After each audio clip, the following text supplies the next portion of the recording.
والسلام على من لا نبي بعده ثم بعد فأعوذ بالله من الشيطان الرجيم بسم الله الرحمن الرحيم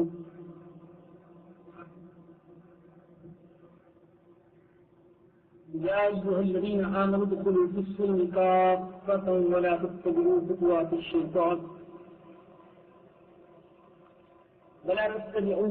الشيطان إنه لكم عدو مبين آمنت بالله صدق الله العلي العظيم وصدق رسوله النبي الكريم. میرے بزرگوں، بھائیوں، دوستوں، ماؤں، بہنوں اور بیٹیوں، اسلام ایک مکمل ضابطۂ حیات ہے.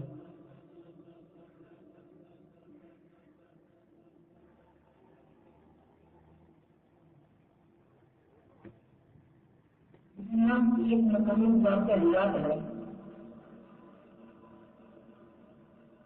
جو صرف عقائد اور چند عبادات کا مجموعہ نہیں بلکہ اس میں معاملات کے بارے میں، اخلاق کے بارے میں اور جرائم کے ارتکاب کی صورت میں سزاؤں کے بارے میں بھی تعلیمات دی گئی ہیں. سزا کا تصور ہر انسانی معاشرے میں پایا جاتا ہے، اس لیے کہ جہاں انسان ہوگا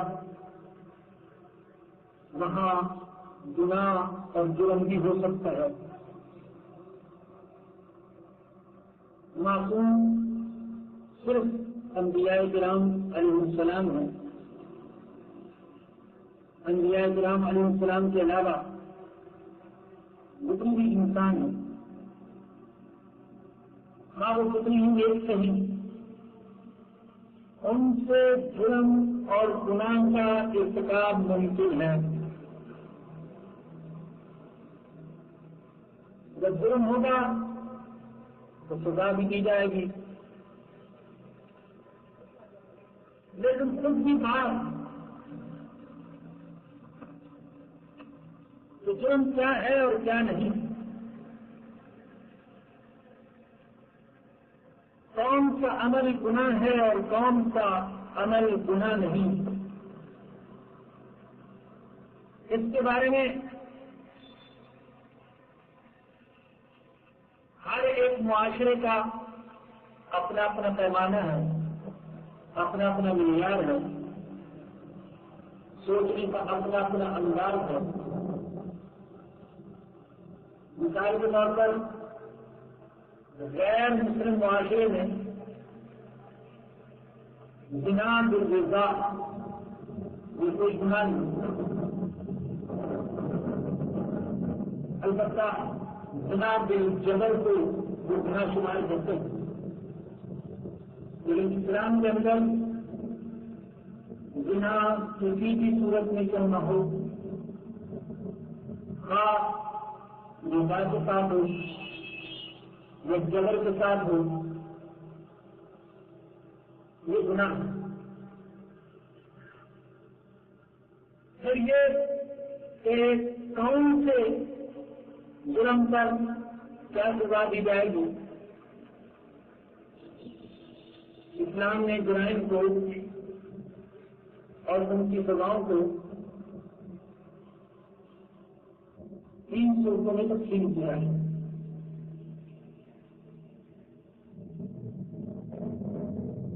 پہلی قسم ان جرائم کی ہے جن کی سزائیں اللہ اور اللہ کے رسول نے ہمیشہ کے لیے متعین فرما دی ہے، اور ان سزاؤں میں کسی بھی حاکم کو، کسی بھی قاضی کو، کسی بھی جماعت کو، کسی بھی معاشرے کو کسی قسم کی تبدیلی کا کوئی اختیار نہیں ہے. ایسے جرائم جن کی سزا اللہ اور اس کے رسول نے ہمیشہ کے لیے متعین فرما دی ہے وہ صرف 6 ہیں، اور ان سزاؤں کو حدود کہا جاتا ہے. ویسے حدود صرف 6 ہیں. بہت سے لوگ یہ نہیں جانتے کہ حدود کتنی ہیں.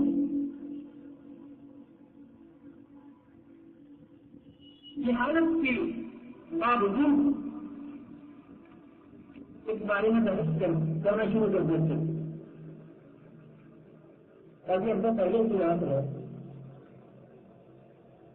میں بھی اس وقت نیا نیا پڑھ کر فارغ ہوا تھا.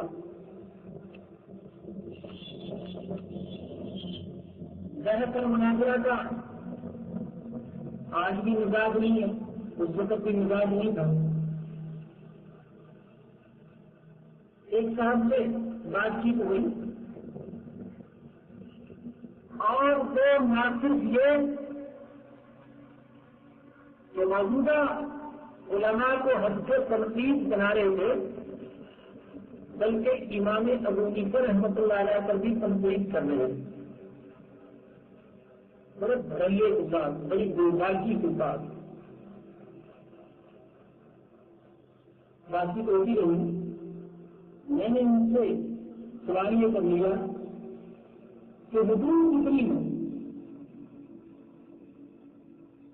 میں نے تو بہت ساری ہے. میں نے تو چند ایک بتا دیں. میں نے تو کوئی ایک مجلس میں تھوڑی بتائی جا سکتی ہوں. حدود تو بے شمار ہے. انہوں نے پھر ان کی خدمت میں عرض کیا کہ اللہ کے بندے حدود تو اتنی ہیں کہ ہاتھ کی 5 انگلیوں پر اور دوسرے ہاتھ کی 1 انگلیوں کو انگلی کو ملا کر گنی جا سکتی ہے. آپ کو حدود اللہ کا تو پتہ نہیں ہے اور آپ تنقید کر رہے ہیں امام ابو حنیفہ رحمۃ اللہ علیہ پر. کسی آزاد خیال کا،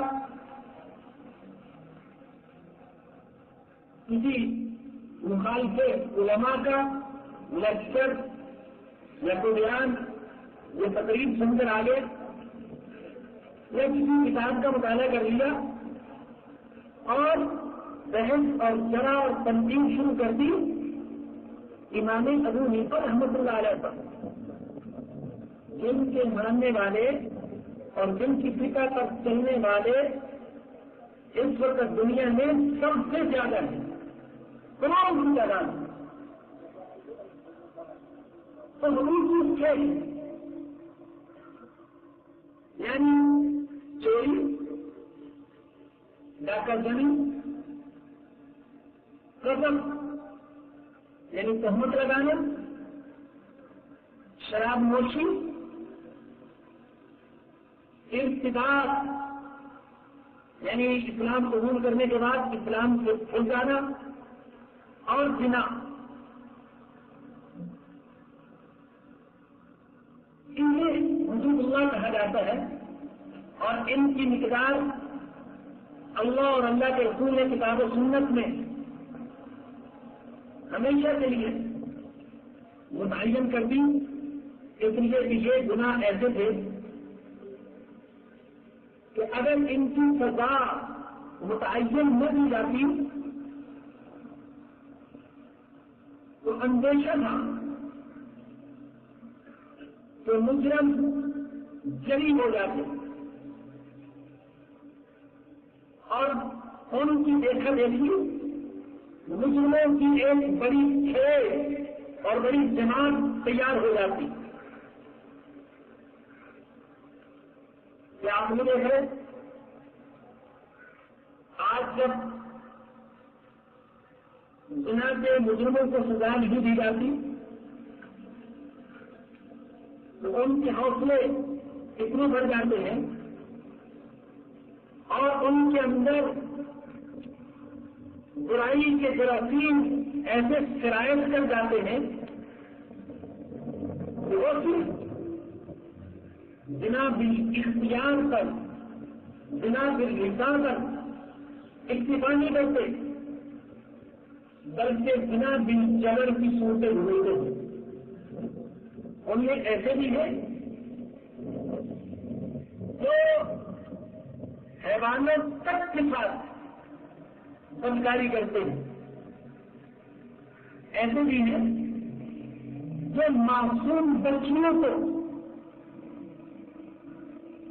6 سال کی بچی، 4 سال کی بچی، 5 سال کا بچہ، ان کو اپنی حوث کا نشانہ بناتے ہیں۔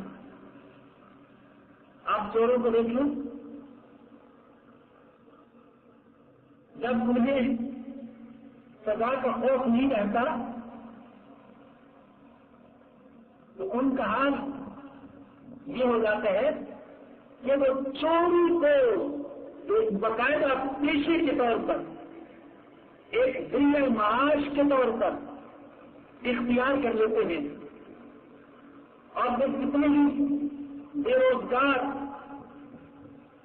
آوارہ نوجوان ہیں جو جب چوروں اور ڈاکوؤں کی عیش و عشرت اور ان کے معیار زندگی کی بلندی اور دولت کی ریل پیل دیکھتے ہیں، ان کے دل میں بھی چور اور ڈاکو بننے کے عزائم انگڑائیاں لینے لگتے ہیں۔ اچھے اچھے گھرانوں کے نوجوان، بظاہر نیک پس منظر رکھنے والے نوجوان، دیکھا دیکھی وہ بھی چوری اور ڈکیتی کو اپنا ذریعہ معاش بنا لیتے ہیں۔ تو اسلام نے ان 6 جرائم کی سزا متعین کر دی جنہیں حدود کہا جاتا ہے۔ ابھی ان کے بارے میں کتاب و سنت کی روشنی میں انشاءاللہ بات ہوگی۔ دوسری قسم ان جرائم کی طرح جن کی سزا کو اللہ نے متعین فرمائی ہے، لیکن متاثرہ پارٹی کو اور متاثرہ فرد کو اس میں تبدیلی کا اختیار بھی دیا ہے، جیسے قتل عمد یا کسی کو زخمی کر دینا، کسی کی آنکھ پھوڑ دینا، کسی کا دانت توڑ دینا، کسی کی ناک توڑ دینا، کسی کے چہرے پر زخم لگا دینا۔ یہ جرائم ایسے ہیں کہ ان کی سزا تو اللہ نے متعین فرمائی۔ قتل کے بارے میں فرمایا یا ایھا الذین آمنوا کتب علیکم القصاص فی القتل، اے ایمان والو مقتولوں کے بارے میں تم پر قصاص فرض کر دیا گیا۔ الحر بالحر والعبد بالعبد والانثى بالانثى، آزاد کے بدلے آزاد، غلام کے بدلے غلام، عورت کے بدلے عورت۔ زخموں کے بارے میں فرمایا وَكَتَبْنَا عَلَيْهِمْ فِيهَا أَنَّ النَّفْسَ بِالنَّفْسِ وَالْعَيْنَ بِالْعَيْنِ، ہم نے ان پر فرض کر دیا تھا جان کے بدلے جان، آنکھ کے بدلے آنکھ، ناک کے بدلے ناک، کان کے بدلے کان، بالجروح قصاص، اور زخموں میں مساوات۔ اب یہ سزا کو متعین کر دی، لیکن حق دیا مقتول کے ورثہ کو کہ اگر تم چاہو تو قتل کے بدلے قتل نہ کرو بلکہ دیت لے لو، اور اگر دیت نہیں لیتے معافی کر دیتے ہو تو یہ بھی بہت اچھا ہے۔ فرمایا کہ فمن عفی لہ من اخیہ شیء فاتباع بالمعروف وَأَدَاءٌ إِلَيْهِ بِإِحْسَانٍ ذَلِكَ تَخْفِيفٌ مِّن رَّبِّكُمْ وَرَحْمَةٌ، یہ تمہارے رب کی طرف سے تخفیف، آسانی، رحمت اور مہربانی ہے کہ اللہ نے یہ نہیں کہا کہ ہر صورت میں جان کے بدلے جان ہی ضروری ہے، بلکہ اگر جان کے بدلے دیت لینا چاہیں لے سکتے ہیں، اگر معاف کرنا چاہیں تو معاف کر سکتے ہیں۔ بعض اوقات قتل کی ایسی صورتیں وقوع پذیر ہو جاتی ہیں کہ تحقیق کرنے سے پتہ چلتا ہے کہ واقعی جس قاتل کی طرف سے ایک ہنگامی جب ذاتی قسم کا عمل تھا، کوئی سوچا سمجھا قتل کرنے کا اس کا فیصلہ نہ تھا۔ بعض اوقات ایسا بھی ہو سکتا ہے کہ کافی بچے یتیم ہونے کا خطرہ، چھوٹے چھوٹے بچے ان کے والدین کے بے سہارا ہونے کا خطرہ، گھر میں اور ہے نہیں کمانے والا، تو اس لیے ترغیب دی گئی کہ اگر تم معاف کر دو اپنے بھائی کو تو یہ زیادہ بہتر ہے۔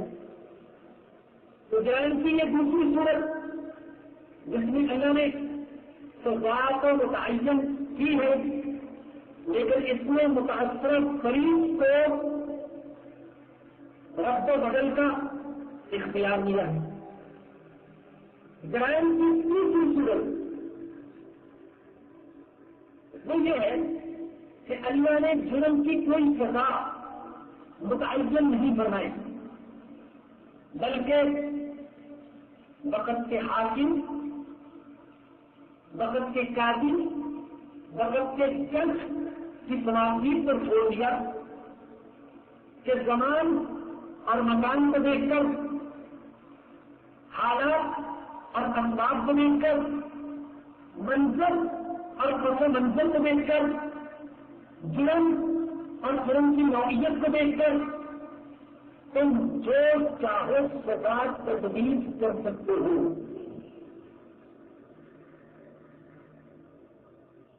یہ سزا ہماری فقہ کی کتابوں میں تعبیرات پر جو بحث ہوتی ہے تو اس میں لکھتے ہیں کہ یہ سزا یہ بھی ہو سکتی ہے کہ قاضی کسی کو بند کرے، مطلب ڈانٹ دے، یہ بھی ہو سکتی ہے اس کو کان کھینچ دے، یہ بھی ہو سکتی ہے اس کو تھپڑ مار دے، یہ بھی ہو سکتی ہے اس کو بڑے سارے عام چند کوڑے لگوا دے، اور یہ بھی ہو سکتی ہے کہ قاضی مجرم کو قتل کرنے کا حکم دے دے۔ تعزیرات کا بات بڑا وسیع، اور آپ نے دیکھا کہ حدود کے وہ 6 جرائم ہیں، ان کی سزا متعین ہوئی، توحید.com،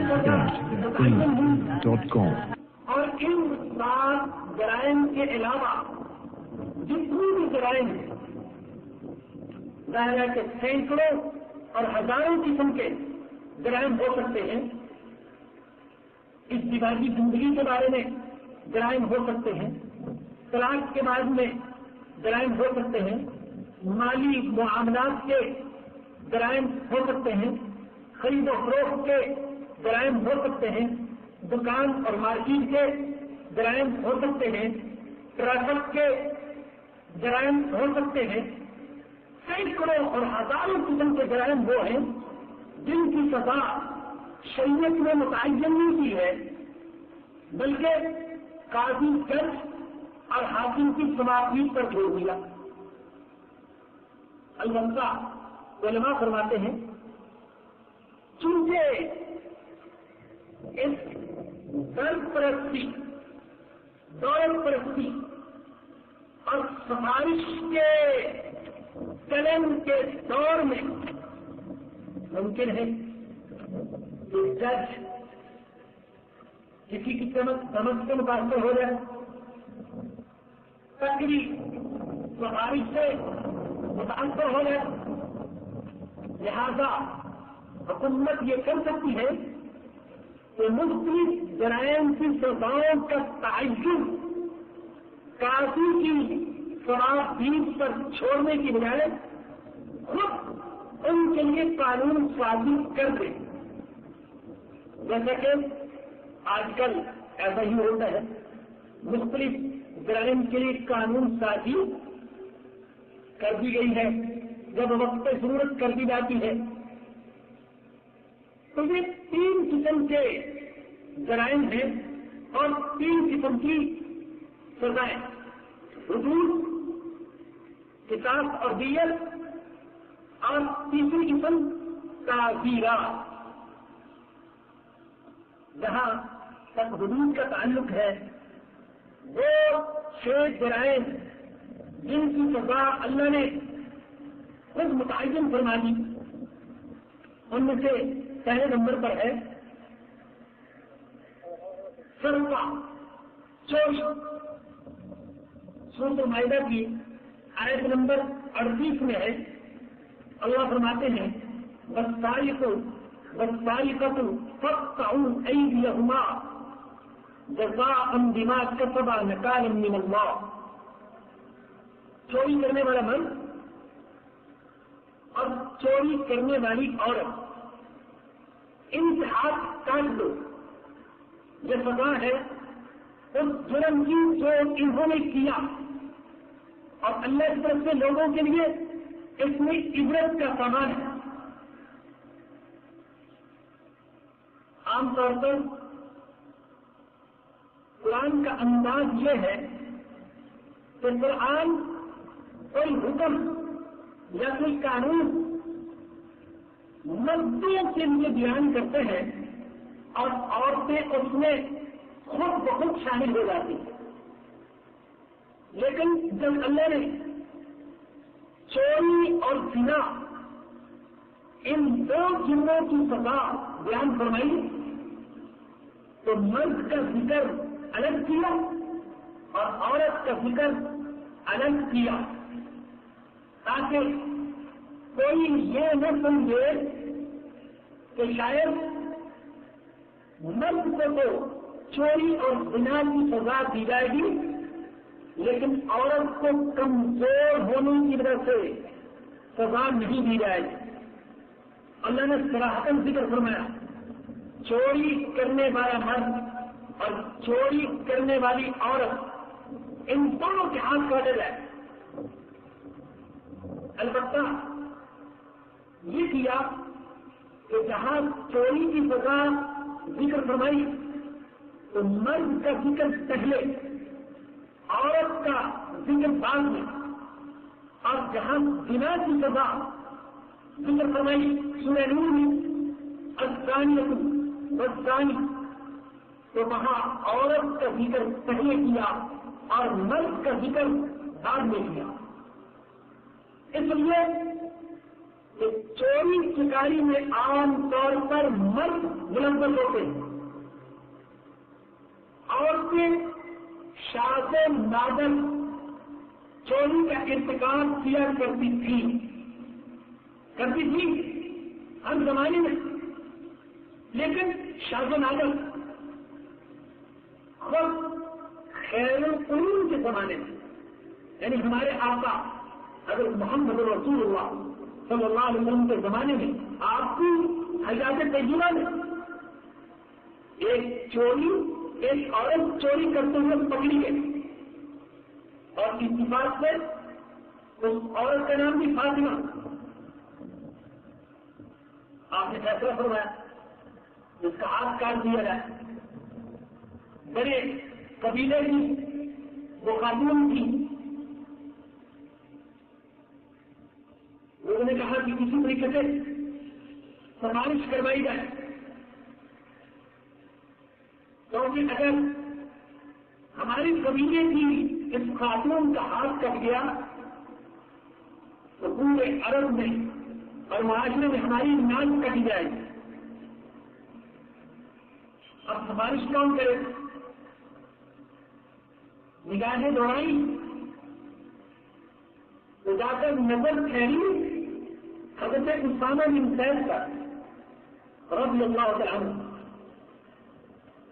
حضور اکرم صلی اللہ علیہ وسلم کے منہ بولے بیٹے حضرت زید کے بیٹے حضرت اسامہ، اس سے آپ یہ بھی اندازہ لگائیں کہ اسلام نے غلاموں کو کیا مقام دیا تھا۔ حضرت زید کو آزاد کردہ غلام تھے، ایک طرف تو آپ نے ان کو عزت دی منہ بولا بیٹا بنا کر، اور پھر جیسے زید سے محبت تھی زید کے بیٹے اسامہ کی بھی بے پناہ محبت تھی، یہاں تک کہ جب بنی مخزوم کے لوگوں نے کوئی سفارشی تلاش کرنا چاہا تو جا کر نظر ٹھہری حضرت زید کے بیٹے حضرت اسامہ پر، یہ سفارش کرے تو بات بن سکتی ہے۔ جانتے تھے ان کے ساتھ حضور کی محبت کو۔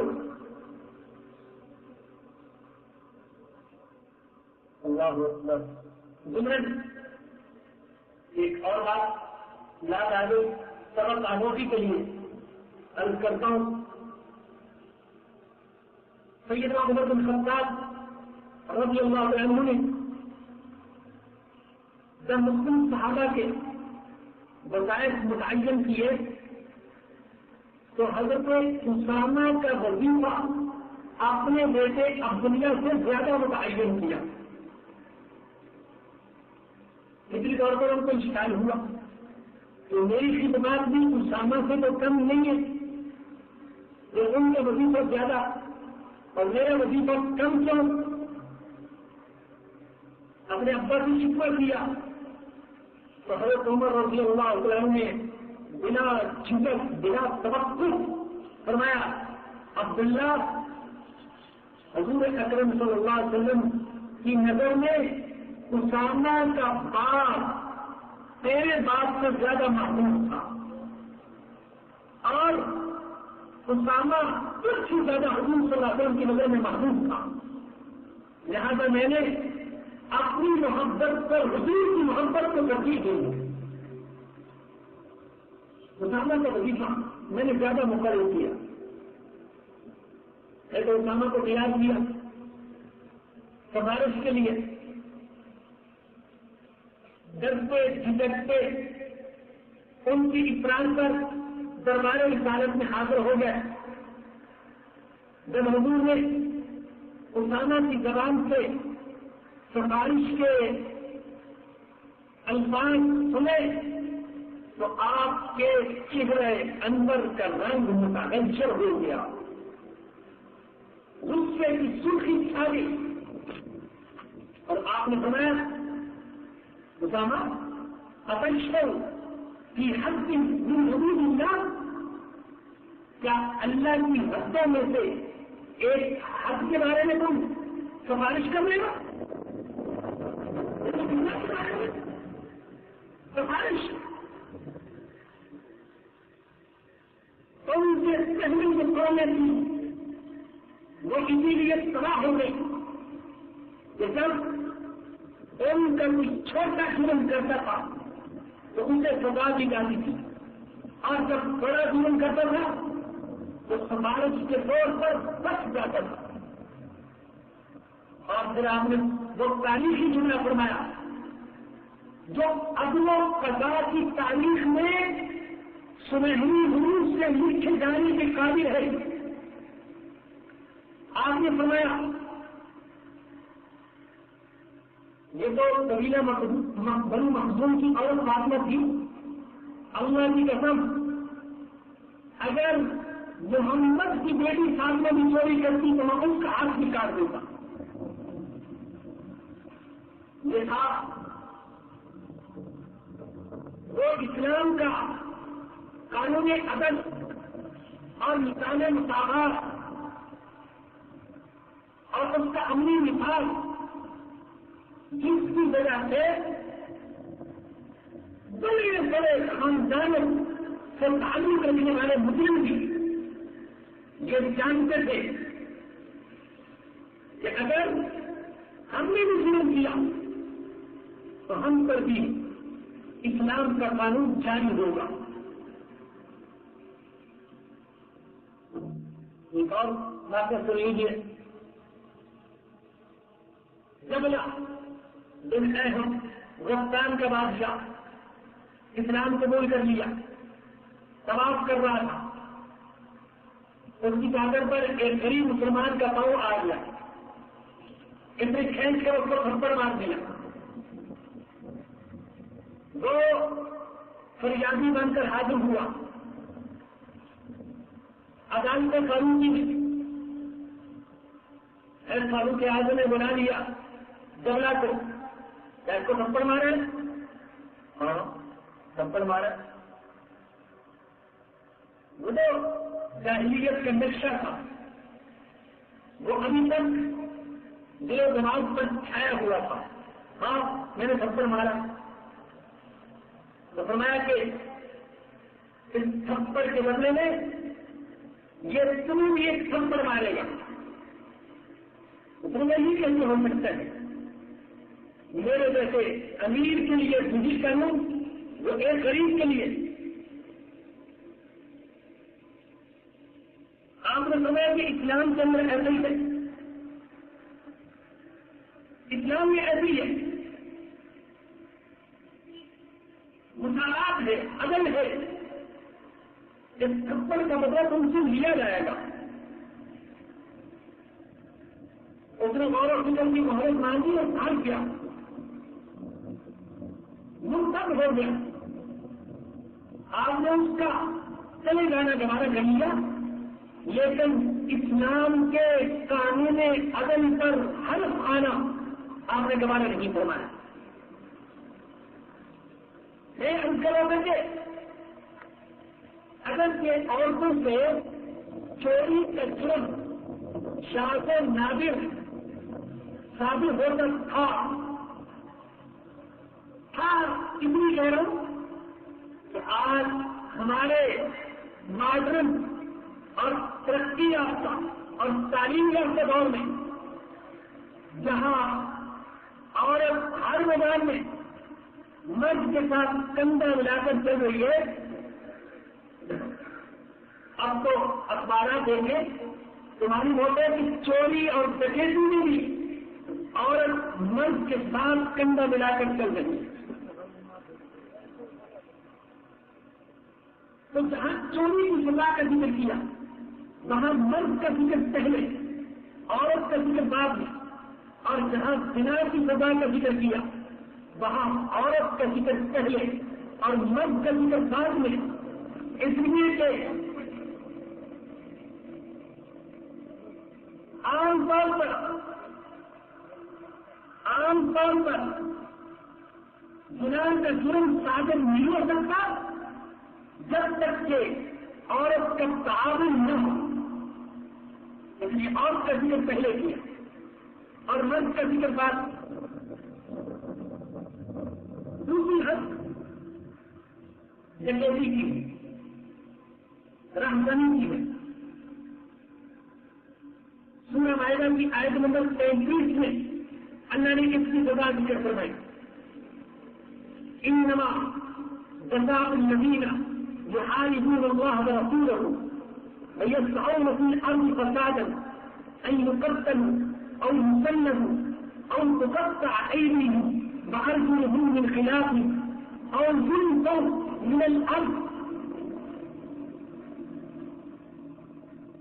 ان لوگوں کی سزا جو اللہ اور اس کے رسول کے ساتھ جنگ کرتے ہیں اور زمین میں فساد مچاتے ہیں, ان کی سزا یہ ہے انہیں قتل کیا جائے یا سولی چڑھایا جائے یا الٹی جانب سے ہاتھ پاؤں کاٹ دیا جائے یا زمین سے ان کو نکال دیا جائے. اور باقی یہ فرما دیا ذالک لہم خزی فی الدنیا, یہ تو دنیا کی زندگی میں ذلت اور رسوائی ہے.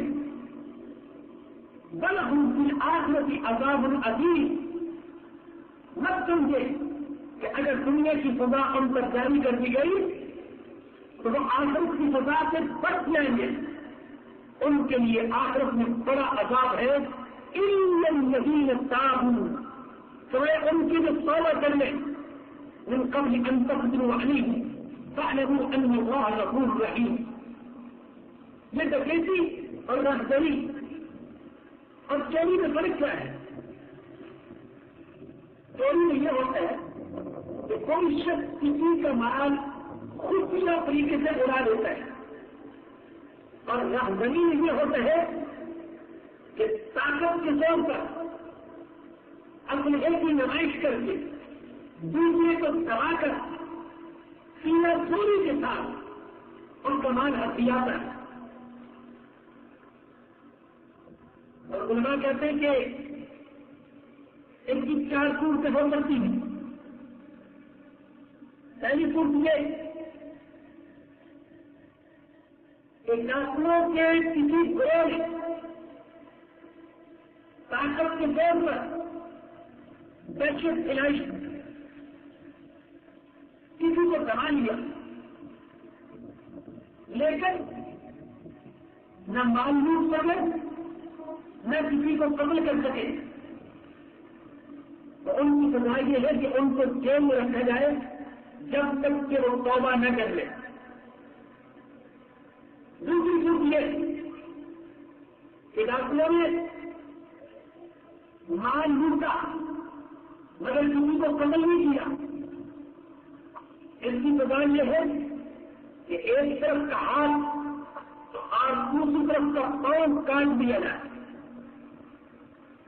تیسری صورت یہ کہ کچھ لوگوں کو قتل کیا لیکن مال لوٹ نہیں سکے، تو اگرچہ انہوں نے ایک فرد کو قتل کیا ہو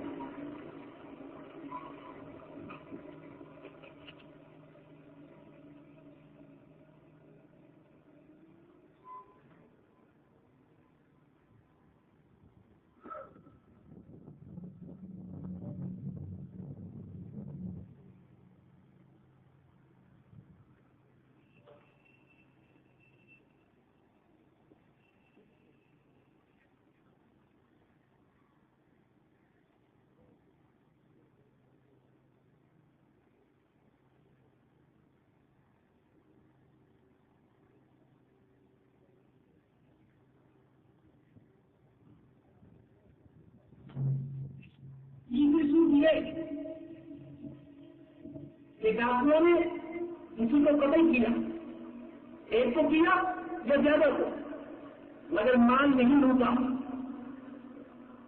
اس صورت میں سارے ڈاکٹروں کو چاہے وہ ایک ہو یا 10 ہو، اور قتل ہونے والا ایک ہو یا 2 ہو، سارے ڈاکٹروں کو اس قتل کے بدلے میں قتل کیا جائے گا. چوتھی صورت یہ کہ انہوں نے مال بھی لوٹا اور کسی کو قتل بھی کیا، تو اب قاضی اور جج کو اختیار ہے، وہ چاہیے تو پہلے ان کے الٹی جانب سے ہاتھ پاؤں کاٹے، اس کے بعد ان کو قتل کر دیں یا سولی چڑھا دیں، یا ہاتھ پاؤں کاٹے بغیر ہی ان کو سولی چڑھا دیا جائے. دونوں باتوں کا اختیار. تیسری حد جسے قرآن میں بیان کیا گیا سورہ نور کی آیت نمبر 5 میں، وہ ہے حد قذف، تہمت لگانے کی حد. کسی مرد پر یا کسی عورت پر جھوٹی تہمت لگا دی جائے تو اسلام نے اس کی بھی حد مقرر کی ہے. اور میری مائیں بہنیں اس بات پر توجہ سے سنیں کہ قرآن نے جب تہمت کی حد یعنی قذف کی حد کا ذکر کیا تو وہاں مردوں کی بجائے عورتوں کا ذکر کیا ہے. اس لیے کہ تہمت لگانا اگر سے مرد کو بھی بدنام کرتے ہیں، لیکن کسی بہن اور بیٹی پر